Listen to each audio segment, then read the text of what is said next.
नमस्कार, आप देख रहे हैं न्यूज़ वन इंडिया। आपके साथ मैं हूं सुरभि तिवारी। 5 की बात की शुरुआत कर रहे हैं। सीएम योगी गोंडा पहुंचे हैं, जहां उन्होंने पार्टी पदाधिकारियों के साथ बैठक की है।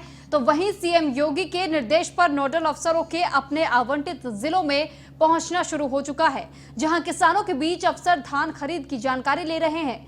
कोरोना को देखते हुए नए साल पर योगी सरकार ने गाइडलाइन जारी की है। कई पार्टियों के ऐलान के बाद अब शिवसेना भी यूपी में पंचायत चुनाव लड़ने की तैयारी कर रही है। और सबसे बड़ी खबर यह है कि किसान और सरकार के बीच चल रहे गतिरोध पर 30 दिसंबर को बैठक होगी, जो कि इससे पहले 29 दिसंबर को तय की गई थी।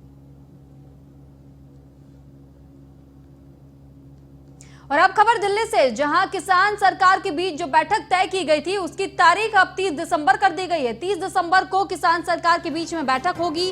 30 दिसंबर को दोपहर 2 बजे किसान और सरकार के बीच ये बैठक बुलाई गई है। तो किसान ने चिट्ठी में दिए थे सरकार को 4 प्रस्ताव। किसानों ने 29 दिसंबर को बैठक का प्रस्ताव दिया था। कृषि सचिव ने किसानों की चिट्ठी का जवाब दिया है। तो गृह मंत्री अमित शाह और केंद्रीय मंत्री पीयूष गोयल के बीच बैठक हुई। इस बैठक में किसानों के मुद्दे पर चर्चा भी की गई।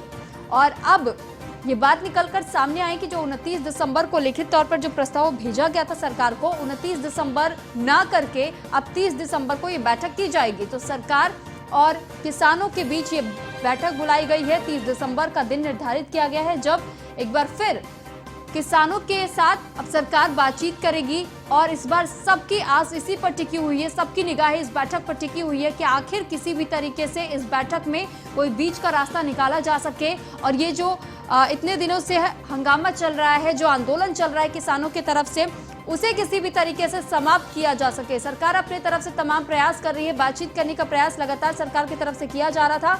और इस बार जब किसानों को ये कहा गया था कि वो खुद दिन निर्धारित करके बताए, उसके बाद बातचीत के लिए सरकार उन्हें बुलाएगी। तो अब 30 दिसंबर का दिन निर्धारित किया गया। इस पर अधिक जानकारी के लिए ब्रजेश श्रीवास्तव, एसोसिएट एडिटर, हमारे साथ फोन लाइन पर जुड़ चुके हैं। ब्रजेश, आपसे जानना चाहेंगे, 30 दिसंबर को ये जो बैठक बुलाई गई है किसान और सरकार की, तो क्या लगता है कि इस बैठक में क्या ये उम्मीद जताई जा सकती है कि क्या कोई बीच का रास्ता निकलेगा इस बैठक में?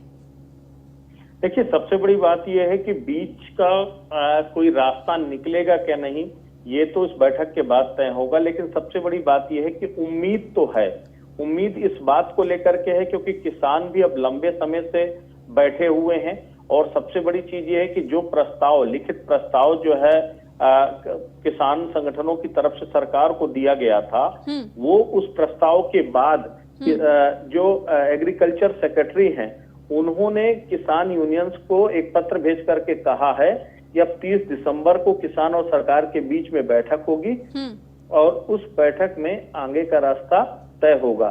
तो कुल मिलाकर के अब जो सबसे अहम ये है कि चिट्ठी जो किसानों ने दी गई थी उसका जवाब भी दे दिया गया है और उस पर बैठक का तारीख और समय भी मुकर्रर कर दिया गया है। तो अब 30 तारीख को ये बैठक होगी। अब देखना ये होगा कि बैठक 30 तारीख को जब होती है तब क्या निकल के सामने आता है। ठीक है ब्रजेश, बहुत बहुत शुक्रिया आपका तमाम जानकारी हम तक पहुंचाने के लिए। तो 30 दिसंबर का ही इंतजार अब हर किसी को है कि आखिर जो बैठक बुलाई गई है, इस बैठक में क्या कुछ नतीजा निकलेगा या इसी तरीके से यह आंदोलन बरकरार रहेगा। तो किसान आंदोलन के बीच फील्ड में उतरे हैं यूपी के बड़े अफसर। सीएम योगी के आदेश पर किसानों के बीच पहुंचे हैं नोडल अफसर। तो सभी जिलों में नोडल अफसर किसानों के बीच जा रहे हैं। ग्राउंड जीरो पर जाकर किसानों से वो बातचीत कर रहे हैं। कासगंज में आईएएस सीपी सिंह धान खरीद केंद्र पर पहुंचे, जहां धान खरीद केंद्र पर आईएएस सीपी सिंह के पहुंचने के बाद उन्होंने किसानों से बातचीत की। और अलीगढ़ में आईएएस नितिन रमेश ने किसानों का हाल जाना है। तो तमाम आईएएस अफसरों को सीधे धरातल पर उतारा जा रहा है सीएम योगी की तरफ से। सीएम योगी आदित्यनाथ ने साफ कह दिया है कि जो तमाम बड़े अधिकारी है वो खुद किसानों के बीच में जाए, उनसे बातचीत करें, उनकी समस्याओं को सुने और उसके बाद उनकी समस्याओं को सुनने के बाद तुरंत उन समस्याओं का हल ढूंढने का प्रयास किया जाए। तो ये सख्त हिदायत सीएम योगी आदित्यनाथ की तरफ से दी गई है अधिकारियों को। और आप साफ तौर पर हम आपको 2 तस्वीरें भी दिखा रहे हैं। एक तस्वीर में आप खुद देख सकते हैं कि पहले एक तस्वीर में मीटिंग हो रही है और दूसरी तस्वीर में आप देख सकते हैं कि अधिकारी खुद पहुंचे हुए हैं किसानों के बीच में और वो बातचीत कर रहे हैं। दूसरी तस्वीर कासगंज की, जहां पर वो किसानों के बीच में पहुंच करके यहाँ अधिकारी बात करते हुए नजर आ रहे हैं। आईएएस अफसर बताए जा रहे हैं। जो तमाम आईएएस अफसर है वो धरातल पर उतर के किसानों से बातचीत करने का प्रयास कर रहे हैं। उनकी समस्याओं को सुना जा रहा है और उनकी समस्याओं का हल निकाला जा रहा है। तो सीएम योगी आदित्यनाथ की तरफ से एक और पहल किसानों के हित में।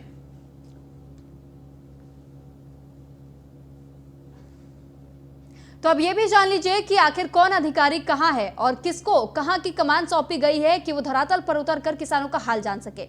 तो अब बता देते हैं कि लखनऊ में मनोज सिंह एसीएस पंचायती राज और ग्राम विकास और गोंडा से आलोक सिन्हा है तो कृषि उत्पादन आयुक्त है, जिन्हें धरातल पर उतर करके किसानों का हाल जानने के लिए भेजा गया। तो रायबरेली से आलोक टंडन अवस्थापना एवं औद्योगिक विकास आयुक्त है। बहराइच से एसबीएस रंगराव जो कि मंडलायुक्त देवी पाटन है और श्रावस्ती की अगर बात करें तो आमोद कुमार प्रमुख सचिव है नियोजन के। तो अयोध्या से टी वेंकटेश एसीएस सिंचाई एवं जल संसाधन, अंबेडकर नगर से एमपी अग्रवाल मंडलायुक्त अयोध्या और बाराबंकी से एस राधा चौहान एसीएस व्यवसायिक एवं प्राविधिक शिक्षा और सुल्तानपुर से रेणुका कुमार एसीएस राजस्व एवं बेसिक शिक्षा।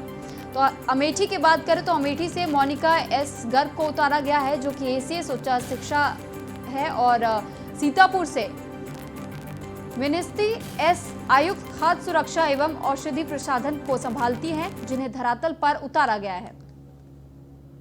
तो ये 3 तस्वीरें भी हम आपको दिखा रहे हैं जहां पर तमाम अधिकारी जो है वो खुद किसानों से बातचीत करने के लिए पहुंचे। तो पहली तस्वीर बरेली से जहां पर धान मंडी सेंटर पहुंचे एसीएस सूचना नवनीत सहगल।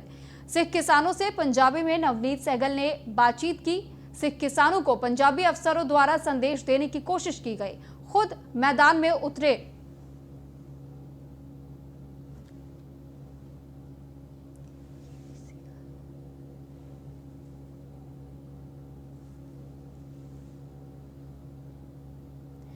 तो बरेली में धान मंडी सेंटर एसीएस पहुंचे हुए थे और एसीएस सूचना नवनीत सहगल वो किसानों के बीच में खुद पहुंचे और उसके बाद से उन्होंने सिख किसानों का हाल जाना, उनसे पंजाबी में बातचीत भी की है। तो नवनीत सहगल ने बातचीत कर सिख किसानों को पंजाबी अफसरों द्वारा संदेश देने की कोशिश की। खुद मैदान में उतरे हैं सीएम योगी के अपर मुख्य सूचना सचिव नवनीत सहगल। तो आपको वो बरेली से तस्वीर भी दिखा रहे हैं जहां पर एसीएस सूचना सचिव नवनीत सहगल खुद धरातल पर उतरकर वो किसानों से मुलाकात करने पहुंचे और सीएम योगी के आदेशों का पालन करते हुए नवनीत सहगल किसानों के बीच पहुंचे हुए थे। उनका हाल जाना, उनकी समस्याओं को सुना। बरेली से वो सीधी तस्वीर भी हम आपको दिखा रहे हैं जहां नवनीत सहगल पहुंचे, किसानों से उन्होंने पंजाबी में बातचीत की और पंजाबी में उनके बातचीत करने के पीछे का कारण यही माना जा रहा है ताकि वो लोगों से जुड़ सके अच्छी तरीके से, उनकी समस्याओं को और बेहतर तरीके से समझ सके, तभी उनकी समस्याओं का हल निकाला जा सकता है। तो सीएम योगी के अपर मुख्य सूचना सचिव है नवनीत सहगल जो किसानों के बीच पहुंचे थे। बाकी ये मानक हो जाए पंजाब से कि अगर थोड़ा बहुत गिल्ला है तो उन्हीं कटौती करके तोल जाए किसानों को वो सिस्टम वाले सिस्टम मान रहे थे। तो हम लोग ये पूरे प्रदेश में माननीय मुख्यमंत्री जी ये सबको अधिकारियों को हर जिले में भेजा गया है कि जो धान क्रय केंद्र हो रहा है या गन्ना क्रय केंद्र है धान, उसमें देखिए क्या कठिनाई है, क्यों हो रहा है। हालांकि देखिए सरकार ने पिछले साल से इस साल 1.5 गुना से भी ज़्यादा धान खरीदा है, लेकिन अभी भी धान आ रहा है। इसका मतलब धान का उत्पादन अच्छा हुआ है और बाजार में धान और कहीं बिक नहीं रहा। इसलिए सरकार जो है वो न्यूनतम समर्थन मूल्य जो है हर किसान को दिलाना चाहती है।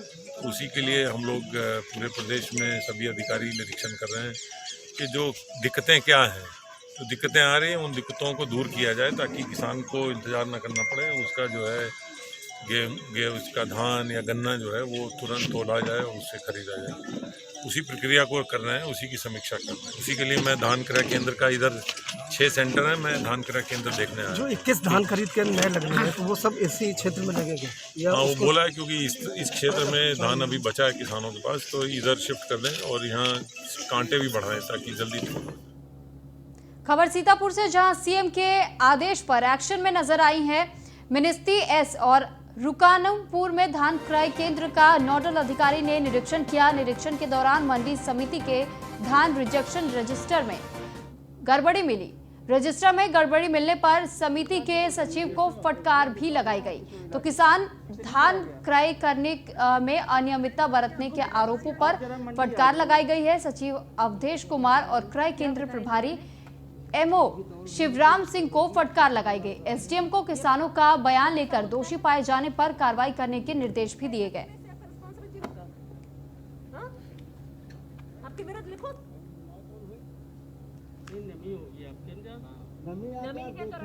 तो गोंडा में सीएम योगी ने बैठक की। पार्टी पदाधिकारियों के साथ ये बैठक बुलाई गई थी। सर्किट हाउस में ये बैठक हुई है। तो गोंडा में सीएम योगी आदित्यनाथ की ये बैठक बुलाई गई थी, जिसमें तमाम पदाधिकारी मौजूद थे और तमाम उच्चाधिकारियों के साथ सीएम योगी आदित्यनाथ ने बैठक की है। और बैठक की वो तस्वीर भी हम आपको दिखा रहे हैं। दरअसल इस बैठक में कहा जा रहा है कि कई मुद्दों को लेकर के चर्चा हुई है। जिस तरीके से पंचायत चुनाव अभी सामने आने हैं, उनको लेकर बातचीत हुई, कोरोना को लेकर के बातचीत हुई और भी तमाम ऐसे मुद्दे रहे जो सर्किट हाउस में बैठक बुलाई गई थी। इस बैठक के दौरान उन मुद्दों पर चर्चा हुई।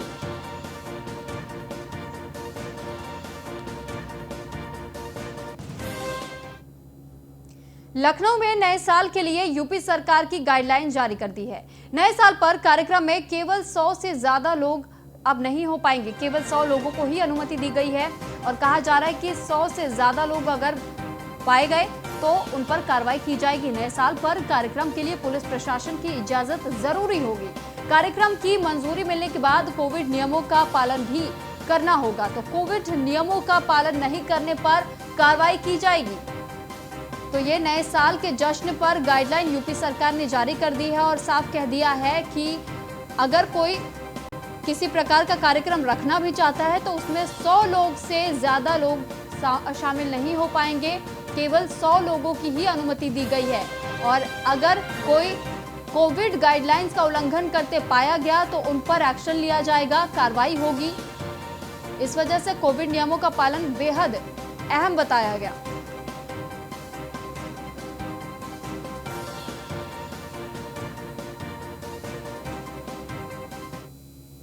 यूपी में शिवसेना भी पंचायत चुनाव लड़ने की तैयारी कर चुकी है। पंचायत चुनाव में अपने उम्मीदवारों को उतारने का ऐलान भी कर चुकी है। तो हर जिले की समीक्षा कर प्रभारी नियुक्त किए जा रहे हैं। उम्मीदवारों के चयन के लिए सभी जिलों से अब आवेदन भी मांगे जा रहे हैं। लगातार सियासत क्योंकि धीरे धीरे गर्माती जा रही है। जैसे जैसे पंचायत चुनाव के दिन नजदीक सामने आ रहे हैं, वैसे ही नए नए मोड़ पंचायत चुनाव के तहत देखे जा सकते हैं। ऐसे में यूपी में अब शिवसेना ने भी पंचायत चुनाव को लड़ने का ऐलान कर दिया है। पंचायत चुनाव में अपने उम्मीदवारों को उतारने का ऐलान शिवसेना ने कर दिया है। हर जिले की समीक्षा कर प्रभारी नियुक्त किए जा रहे हैं। खबर कन्नौज से, जहां सपाइयों का रेलवे स्टेशन पर हंगामा देखने को मिला। जनरल ट्रेनों को शुरू कराने को लेकर के हंगामा किया है समाजवादी पार्टी के कार्यकर्ताओं ने। तो स्टेशन मास्टर को रेलवे मंडल प्रबंधक के नाम ज्ञापन सौंपा गया। सदर क्षेत्र के रेलवे स्टेशन का ये पूरा मामला है। आपको कन्नौज से वो तस्वीर भी हम आपको दिखा रहे हैं, जिसमें ये देखा जा सकता है कि कैसे समाजवादी पार्टी के जो कार्यकर्ता है वो रेलवे स्टेशन के ठीक पास में बैठ करके वो इस तरीके से धरना दे रहे हैं और लगातार नारेबाजी कर रहे हैं।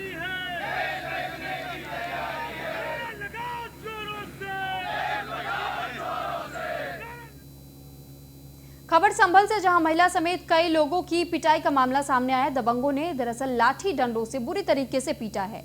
तो पुलिस पर दबंगों से मिलीभगत का आरोप भी लगा है। जमीन विवाद को लेकर के पिटाई की गई। कोतवाली हयात नगर के गांव मुजफ्फरपुर का ये पूरा मामला बताया जा रहा है, जहां पर महिला समेत कई लोगों को बुरी तरीके से पीटा गया है। लाठी डंडों का इस्तेमाल करते हुए पीटा गया है इन लोगों को।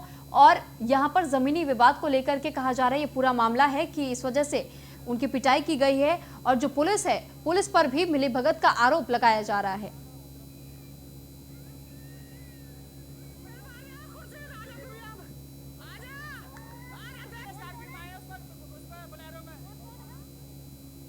वाराणसी के शिवपुर स्थित कस्तूरबा गांधी आवासीय बालिका विद्यालय में जिला समन्वयक अधिकारी दुर्गावती सिंह ने ताला बंद कर दिया। आज विद्यालय पर पहुंचे शिक्षक और कर्मचारी ताला बंद देखकर परेशान हो गए। स्कूल के वार्डन यदुवेश कुमारी सिंह ने बताया कि पिछले एक हफ्ते पहले ही उनके इस विद्यालय में नियुक्ति हुई। कोरोना के कारण मेस बंद है, इसलिए रविवार की रात 8:30 बजे वो खाना खाने गई और इसी दौरान जिला समन्वयक अधिकारी विद्यालय पहुंची और वार्डन को वहां अनुपस्थित पाकर गार्ड से चाबी लेकर विद्यालय में ताला बंद कर दिया। मामला ये है कि हम कल रात में 9 बजे 9:15 के लगभग मैं बाहर खाना खाने गई थी। यहाँ खाने की कोई व्यवस्था नहीं थी। आवासीय विद्यालय है, लेकिन इस समय लॉकडाउन के चक्कर में बच्चे रहते नहीं हैं, तो ये है कि समझ से सब जो यहाँ रहता है वो अपनी अपनी व्यवस्था करे।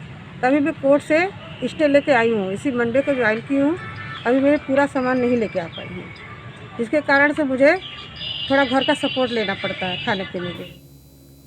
अमरोहा से खबर है, जहां प्रसपा नेता मोहित चौधरी पर गोलीबारी का जो मामला सामने आया था, मोहित गोलीकांड का 28 दिन बाद भी खुलासा अब तक नहीं हो पाया है। परिवार के साथ सैकड़ों लोग एसपी ऑफिस पहुंचे, पुलिस पर खुलासा न करने का आरोप लगाया है। मेरठ में भर्ती घायल मोहित की हालत इस वक्त नाजुक बनी हुई है। बदमाशों ने 6 गोलियां मारकर मोहित को घायल किया था। थाना रजबपुर के अतरासी में 2 दिसंबर को यह घटना हुई थी। तो कहा जा रहा है कि 6 गोलियां मारकर मोहित को घायल करने का काम बदमाशों ने किया था, जिसके बाद से इस पूरे मामले में एफआईआर भी दर्ज करवाई गई थी, लेकिन अब तक इस पर कोई कार्रवाई नहीं की गई है और ना ही कोई खुलासा अब तक पुलिस इस पूरे मामले को लेकर के कर पाई है। तो प्रसपा नेता मोहित चौधरी, जिसमें मोहित गोलीकांड का 28 दिन बाद भी अब तक पुलिस की तरफ से कोई खुलासा नहीं किया गया है। परिवार के साथ सैकड़ों लोग पहुंचे एसपी ऑफिस, जिसके बावजूद ये देखा जा सकता है कि पुलिस कितने लापरवाही के साथ काम कर रही है और इसी वजह से अब पुलिस पर लापरवाही के साथ साथ ये आरोप भी लगाया जा रहा है कि जानबूझकर पुलिस इस मामले में कोई खुलासा नहीं कर रही। रोज है आईजी साहब से नहीं, कप्तान साहिबा से हमारी मुलाकात हुई है। आईजी साहब की मीटिंग में अंदर चले गए और उन्होंने खुद बहुत गंभीरता से लेने को कहा है और हमें जल्द से जल्द उन्हें गिरफ्तारी का आश्वासन दिया है। हम भी अपनी तरफ से 7 दिनों तक ये देखेंगे जिस तरीके का रोष है, क्योंकि मोहित चौधरी कोई मामूली आदमी नहीं, राष्ट्रीय महासचिव हैं प्रगतिशील समाजवादी पार्टी के, उनके साथ में बहुत यूथ है और अगली रणनीति ऐसी तय करेंगे कि हम सारे लोग आपस में बैठ के कहाँ सड़क जाम करनी, किस तरीके से प्रशासन को सुनाया जाए। अभी फिलहाल 5 के बाद में इतना ही। नमस्कार।